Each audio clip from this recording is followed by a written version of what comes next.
अस्सलाम वालेकुम, नमस्कार, सत श्री अकाल एंड गुड इवनिंग। मैं हूं आरजू काज़मी और आप देख रहे हैं पॉइंट ऑफ व्यू। हमारे साथ हैं जी डॉक्टर अभिषेक मिश्रा जी। उनका यूट्यूब चैनल भी है, टीचर भी हैं और बहुत अच्छा बोलते भी हैं। बहुत शुक्रिया सर, क्या जा पाए, थैंक यू सो मच।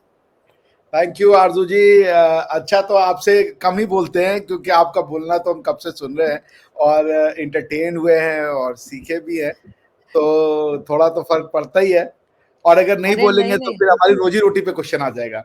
अरे नहीं, ऐसा नहीं है। हमें तो खैर इतना बोलना आता भी नहीं है अच्छा जितना कि आप बोलते हैं। लेकिन सर, एक चीज जो आपने न्यूज एक देखी कि फलस्तीन के लिए जो है वो इंडिया ने डोनेशन दी है, ठीक है, फलस्तीन को सपोर्ट के लिए।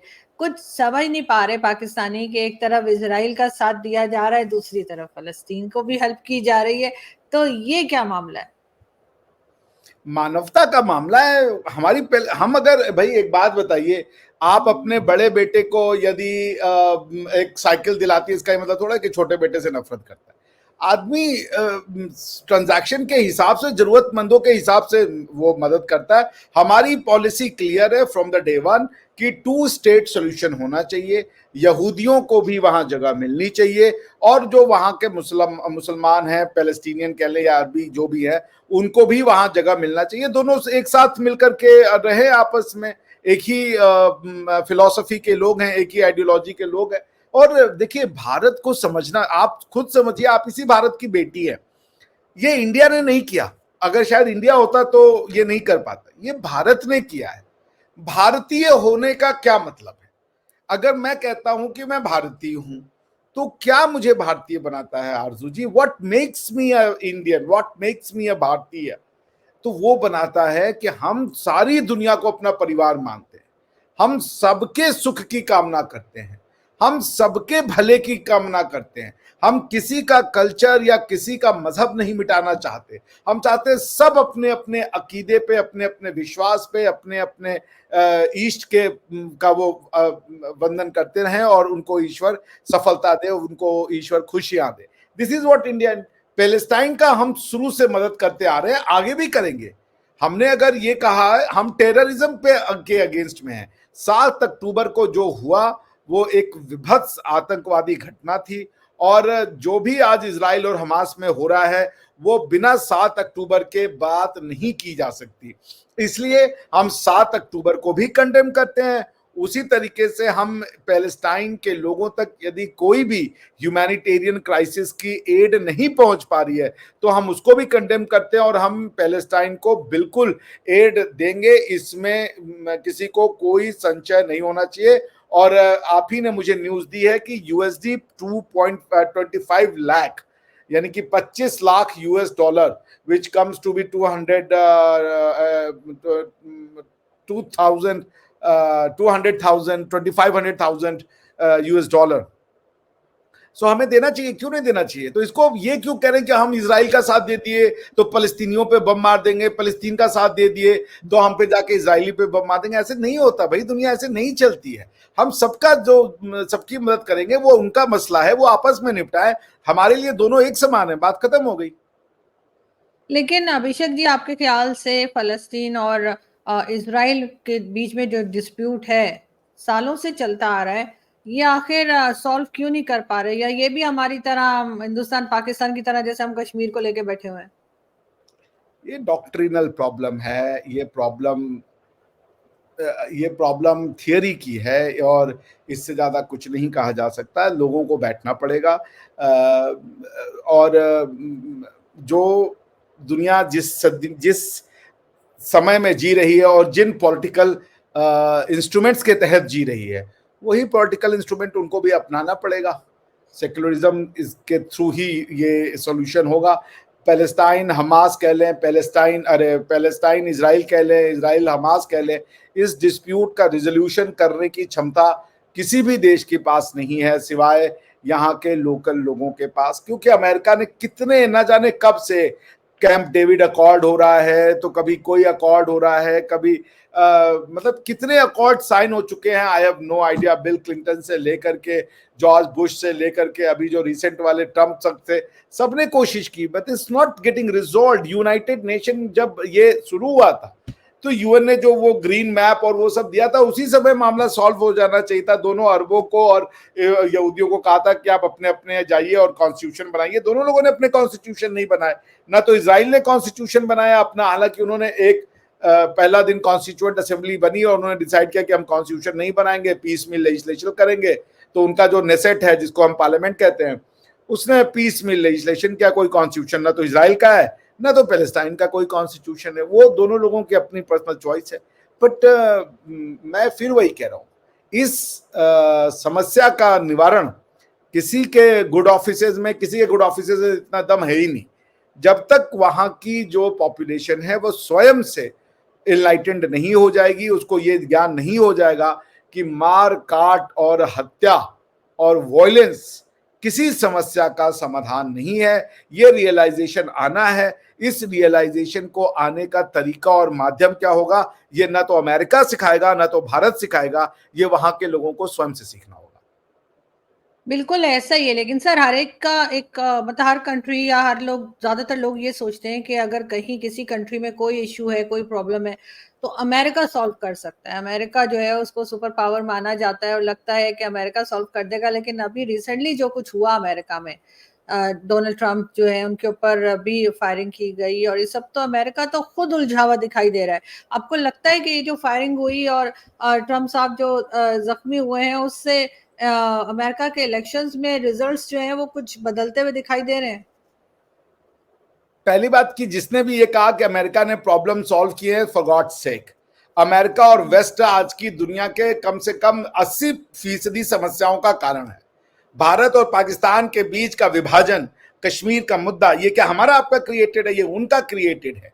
जो जिन्होंने टू नेशन थ्योरी को फरोग दिया, यहाँ के लोगों को कहा तुम अलग हो, ये हो वो, अपनी शापत करते चले गए। पहले उन्होंने सेपरेट इलेक्टोरेट शुरू किया, सेपरेट मतलब किसी चीज को हवा देते चले गए। वो मैं और ज्यादा एनालिसिस के में नहीं जाना चाहता। पॉइंट ये है कि आप जो है, जैसे कल मैं ना, एक औरिया मकबूल जान साहब हैं आपके, मैं उनको सुना था, उन्होंने कहा टू नेशन थ्योरी तो भाई दुनिया जो है वो ऐसे चलती है, गैर मुस्लिम और मुस्लिम के हिसाब से, वो उसको टू नेशन थ्योरी मानते हैं। वही बात आप समझिए, इसको यहाँ के लोगों ने, अंग्रेजों ने बहुत ज्यादा हवा दी हमारे ही लोगों को। क्योंकि मैं मानता हूं आरजू जी, आप मेरी हैं, बिल्कुल कोई इसमें लाग लपेट नहीं है। हम एक परिवार के बच्चे हैं। हम आपकी रग में वही खून बह रहा है जो हमारी रगों में खून बह रहा है। We are not different. हमारे गॉड अलग अलग हो सकते हैं, आपका गॉड है, मेरा तो है भी नहीं, तो ये अलग अलग हमारे आपके मन से है, ठीक है ना। तो अमेरिका ने कौन सी प्रॉब्लम सॉल्व की है? वेस्ट ने कौन सी प्रॉब्लम सॉल्व कर दी? वियतनाम में किसने? आज चाइना से लड़े पड़े हैं, क्वाड बना रहे हैं, इंडिया की हेल्प चाहिए, और चाइना को बनाया किसने? वो इन्होंने बनाया। हेनरी किसिंजर पहुंच गए थे कि भाई चाइना को कब तक अलग रखोगे, फिर उसको इतना बिजनेस दिया, इतना बिजनेस दिया कि वो दुनिया का मैन्युफैक्चरिंग हब बन गया, दुनिया की फैक्ट्री बन गई, इतना पैसा कमा लिया कि आप खुद ही डर गए कि यार ये क्या कर दिया, अब इसको कम करो। पहले आप फ्रैंकस्टीन मॉन्स्टर तैयार करो और सारी दुनिया जाके आपकी गंदगी को साफ करे। अफगानिस्तान देख लेना, रशिया आया था, आपको आने की क्या जरूरत थी? आप आ गए, आपने डॉलर ले आए, फिर सऊदिया से कहा पेट्रो डॉलर दो। पाकिस्तान जैसे परम ज्ञानी लोग हैं ही समाज में, उन्होंने कहा ठीक है डॉलर दो, हम तुम्हें आदमी दे रहे हैं, तुम मुझे, जैसे एक नेताजी सुभाष चंद्र बोस का एक हमारे यहाँ बहुत फेमस वो है टैगलाइन है, तुम मुझे खून दो मैं तुम्हें आजादी दूंगा, नेताजी ने कहा था। तो आप क्या पे था, आप मुझे पेट्रो डॉलर दो मैं तुम्हें आजादी दूंगा। आप समझ रहे हैं? सो पॉइंट ये है कि आप, अमेरिका ने हर जगह पे, Vietnam, Afghanistan, Korea, south Korea, north Korea जो है दुनिया भर का सरदर्द बना है, उनके लिए सरदर्द बना है। नॉर्थ कोरिया न्यूक्लियर वेपन लेके बैठा हुआ है। So America has never been West has never been a solver of a problem. West is the very reason for majority of the problem. I'm not saying all the problem, but majority of the problem that the international community witnesses today is because of the Western philosophy. Now आते हैं America के election पे। सबसे पहली बात देखिए, ये brownie point score करने का टाइम नहीं है, ये किसी के यहां भी हो सकता है, और ये ना हो तो अच्छा है कि इलेक्शन के कंटेस्टेंट के ऊपर गोली चला देना, हत्या का प्रयास करना, ये कतई भी बर्दाश्त के लायक नहीं है। इसका मजाक भी नहीं उड़ाना चाहिए कि देखो हमारा ऐसा है उनका ऐसा, नहीं, ये कहीं भी हो सकता है। इसकी सबसे बड़ी एग्जांपल मैं आपको देता हूं आरजू जी, शिंजो आबे साहब थे जापान के। जापान बहुत शांति प्रिय देश है, वहां के एक सिरफिरे ने शिंजो आबे साहब की जा करके हत्या कर दी थी, और वो गन भी उसने मेक शिफ्ट बनाई थी, कोई परमानेंट गन भी नहीं थी, उसने कुछ जुगाड़ जुगुड़ कर करके और वो गन बना ली थी, और उसने जा करके शिंजो आबे साहब का हत्या कर दिया। तो first of all my condolences, मतलब मैं अपना दुख व्यक्त करता हूँ, हालांकि बच गए, क्या नाम है जो वो हैं आपके, डोनाल्ड ट्रंप। हाँ वो बच गए, उनके चक्कर में दो तीन और भले चले गए, लेकिन वो बच गए, कान यूं यूं करके आ गए वो भाई, जिसे कहते हैं वाकई में आदमी कान झाड़ के खड़ा हो गया कि एकदम से। और ये देखिए जो लेफ्ट लिबरल है ना, ना तो ये लेफ्ट है ना तो साला लिबरल है, ये बेसिकली एक्सट्रीमिस्ट हैं ये लोग। इनका ये कि या तो माई वे या तो हाईवे, ये नफरतें फैलते हैं, झूठ फैलाते हैं, ये लेफ्ट लिबरल का सबसे बड़ा काम है। दे आर द रीजन कि लोगों के दिमागों में, दो लोगों के सोच में ये नफरत की जहर बोलते हैं। जैसे यहां भी कोई हमारे जैसा मानसिकता है तो ये चड्ढी है, ये बिगेट है, ये कम्युनल है, ये हिंदुत्व वाला है, ये पता नहीं क्या क्या चला रखा है। कोई साला हमको भी ऐसे गुस्से में देख करके सोच रहा होगा, हमें तो पता भी नहीं चलता। वही हुआ है उनके साथ भी, तो चांसेस तो हैं। जबकि एक आदमी बेचारा मासूम जो पीछे बैठा हुआ था, उसको हाँ, गोली लगी, उसकी जान गई, दो चार जख्मी हुए। लेकिन जो लड़का था, मैं तो बच्चा ही कहूंगी, 20 ईयर्स का बच्चा था। बच्चा था, 20 साल का। जैसे हमारे जिहादी जो निकलते हैं, जो सुसाइड बॉम्बर वगैरह, ये काफी यंग एज के होते हैं, तो वो भी 20 साल का था। पता नहीं उसको किसने क्या सिखाया, क्या पढ़ाया, कि अफसोस होता है उसके पेरेंट्स के लिए भी, जिन्होंने कहा कि हमें तो पता ही नहीं था कि बच्चा कर क्या रहा है। तो कहीं ना कहीं बहरहाल पेरेंट्स की भी गलती है कि वो देखते नहीं कि उनके बच्चे नहीं, जो हैं वो और किस तरह के माहौल में रह रहे हैं। कितना देखिएगा आरजू जी, 20 साल का बच्चा बहुत बड़ा हो जाता है ना आजकल। तो मुझे याद है मेरे भैया जब क्लास 12th में थे ना, तो मेरी मम्मी की आदत थी ना कि जहां कहीं भैया जा रहे हैं तो वो हमको भी तैयार कर देती कि चले जाओ। तो भैया कहीं जा रहे हैं, उनके पीछे हम बैठे हुए हैं, तो उनके दोस्त उनसे परेशान हो गए कि भाई इसको क्या लेके आ जाते हो तुम हर जगह, यार अकेले आओ। वो लोग अपने मजे मस्ती करने जा रहे हैं, तो पीछे से भैया भी आ रहे, तो हम भी निकल गए, हाँ भैया हेलो भैया, तो वो लोग गुस्सा जाते थे। तो मेरे भैया ने फिर मम्मी से कहा कि अब हम कहीं नहीं जाएंगे, नहीं तो इसको लेके हम कहीं नहीं जा सकते। तो पॉइंट वही है कि एक समय के बाद माँ बाप के हाथ से आप निकल जाते हो। तो एक समय तो भैया बड़े खुश होते थे कि चलो चलो तुम भी चलो, लेकिन वही एक समय के बाद उन्होंने कहा नहीं यार बस इनफ यार, हम कहीं मजे करने जा रहे थे, ये छोटू बैठ गया हमारे पीछे, और इनको ढो के जाओ, ढो के ले आओ, एक गटरी है ये हमारी स्टेटस थी समाज में। तो पॉइंट ये है कि 20 साल का बच्चा आज की डेट में जो इंटरनेट पे इंफॉर्मेशन मौजूद है आरजू जी, आपके हमारे बचपन में आप पिड्ढो खेलती होंगी और वो छुअन छुआन और छिपन छिपावन और यही सब खेल खेलते थे। आज के बच्चे क्या खेल खेल रहे हैं पता नहीं, कौन वो कन वाला वो आ गया है, ये वो पीयू बीजी और ये बीजी। हम लोग तो गली और मोहल्लों में खेल खेलते थे, अब आपका तो मुझे नहीं पता, लेकिन हमने गली मोहल्ले में खेल खेल के अपना बचपन बिताया कि छुप गए, आइस पाइस खेल लिया, फुटबॉल खेल लिया, क्रिकेट खेल लिया, कबड्डी खेल ली, kho kho, I don't know whether you know, kho kho करके एक खेल होता है, आई नो खेला है खो खो। मैंने। तो ये सब खेल के बड़े, ये बच्चे तो पीयू बीजी और पता नहीं क्या जियो टीए और पता नहीं क्या क्या गेम खेल रहे हैं। They are much more informed, ये हमारे आपके बच्चे नहीं है 20 साल के। हमें तो 20 साल में ये भी नहीं पता था कि दुनिया क्या है, इनको 20 साल में इनको सब पता है, पॉलिटिकल विजन पता है। मुझे पॉलिटिकल कॉन्शियसनेस 30 के बाद आई है, मगर उसके सर पहले इतना पता है तो ये नहीं पता कि हम फायरिंग कर रहे हैं, हम गलत कर रहे हैं, हम किसी को जान से मारने की कोशिश कर रहे हैं, ये समझ नहीं है इनमें। ये तो इंसानी दिमाग है, कभी किसी के दिमाग में कुछ आ सकता है। भाई एक लड़का है, वो एक लड़की को प्रपोज करता है, फूल देख के दूसरा कहता है एसिड मार देंगे तुम्हारे ऊपर। भाई ये किसी की अपनी श्रद्धा हो जाती है, अब क्या कर लीजिएगा, इंसानों के दिमाग पे तो आपका कोई कब्जा ही नहीं है। तो वो लेकिन नहीं, सर आपको लगता है कि ये जो हादसा हुआ या ये जो इंसिडेंट हुआ, इससे ट्रम्प साहब के पॉइंट्स बढ़ गए बहरहाल? ट्रम्प वैसे भी आ रहे थे, आपने डिबेट्स नहीं फॉलो किए, वो जो क्या किए। नाम है अपने बाइडेन साहब है, क्या बोलते हो समझ ही नहीं आ रहा है। कहते ladies and gentleman, I am presenting you a man who has a courage as much as he has determination, mister Putin. वो जेलेंस्की खड़ा है, कह रहा है यार मैं जेलेंस्की हूँ यार, कह रहा मिस्टर पुतिन। यार वो उसके बाद एक कोई स्पीच था, उसमें बोला I want to say that in the world, तो वो बोला, ट्रम्प बोला क्या बोल गया मुझे समझ ही नहीं आया यार, मुझे इसका मतलब बताओ। तो इटली में 1976 के आसपास एक गाना आया था, आप उसको सर्च कीजिएगा, जिब्रिश। मतलब ना जो इटालियन लोग थे वो बेसिकली जब अंग्रेजी गाना सुनते तो उनको समझ में नहीं आता था, वो एल्विस प्रिस्ले और ये उसके जो टोन होते लिरिक्स होते थे समझ ही नहीं आता था। तो एक इटालियन ने बड़ा अच्छा गाना बनाया, वो खाली ना वो बस अमेरिकन की तरह ए यू करते रहता, कोई उसमें एक शब्द नहीं है, एंड ही हैज संग a very good gibberish. Gibberish का मतलब होता है something which doesn't make sense, a sound which doesn't make sense, a sound which is not a word. जैसे ये जो हम बोल रहे हैं ये तो साउंड है, मगर it's coming in the form of a comprehensible word, लेकिन अगर आप सिर्फ करते रहे तो ये तो साउंड तो है पर कोई वर्ड नहीं है, वर्ड नहीं है, you can't make sense of it। तो उसने वो बड़ा अच्छा गाना गाया। तो सेम चीज है, बाइडेन हैड नो चांस।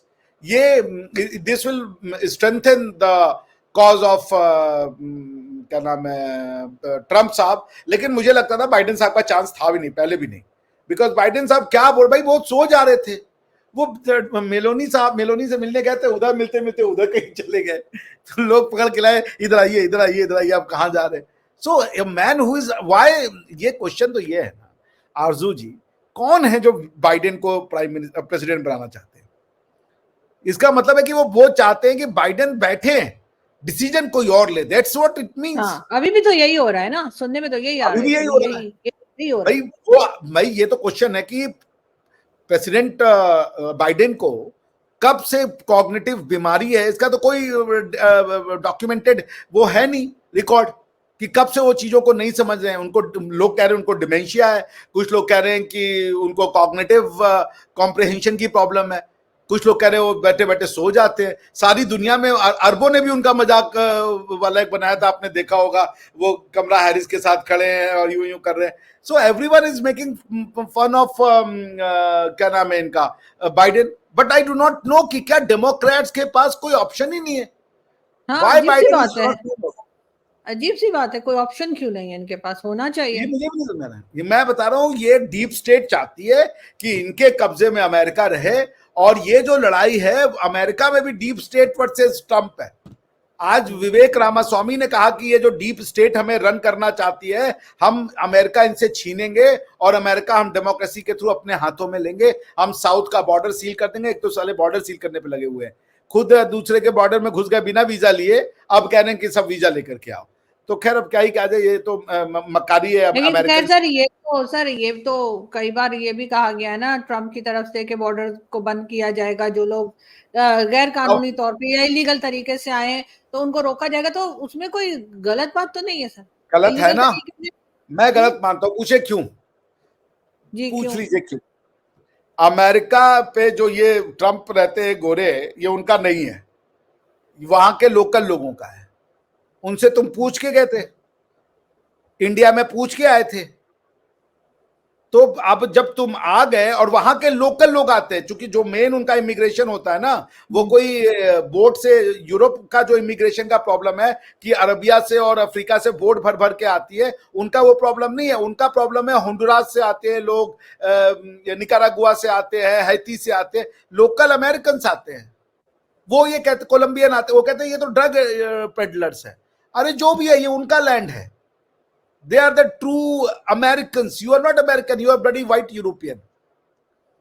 तो पॉइंट ये है कि जब आप एक लैंड ऑफ इमिग्रेंट हो, आप खुद वीजा लेके तो नहीं आए थे ना, आपने कॉलोनी बना ली, वहां के लोगों का घर छीन लिया, फिर कुछ आपके टूरिस्ट आए, उन्होंने कहा ये तो टेरा नलिस है, यानी कि इस लैंड पे कोई सॉवरिटी नहीं है, हमने यहाँ पे पॉलिटिकल सिस्टम खड़ा किया इसलिए ये हमारा है।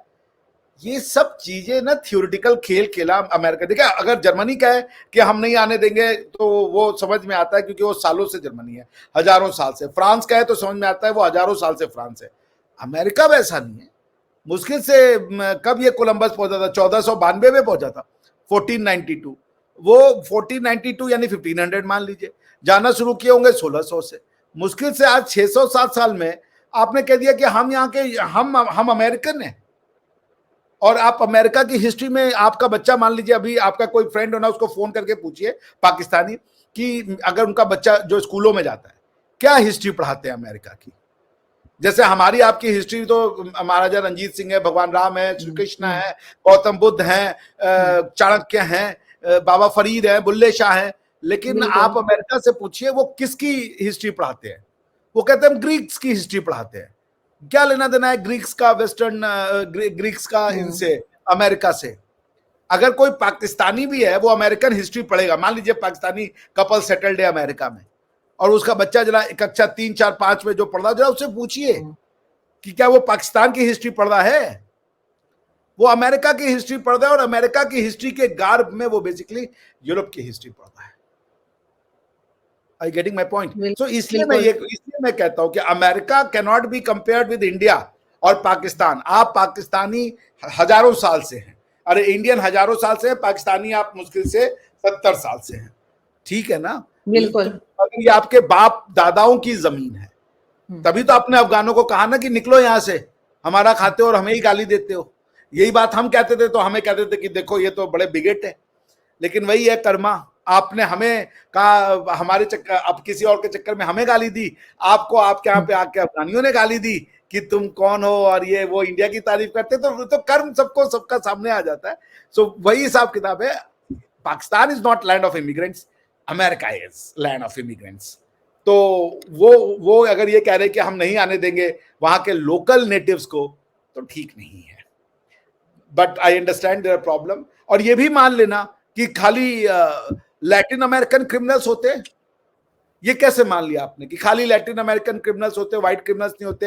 ये ट्रंप पे गोली चलाने वाले कौन है? व्हाइट है। आज यूक्रेन और रशिया के बीच में लड़ाई लड़ने वाले कौन है? व्हाइट है। सबसे ज्यादा जिंदगी में लोगों को मारने वाले कौन है? व्हाइट है।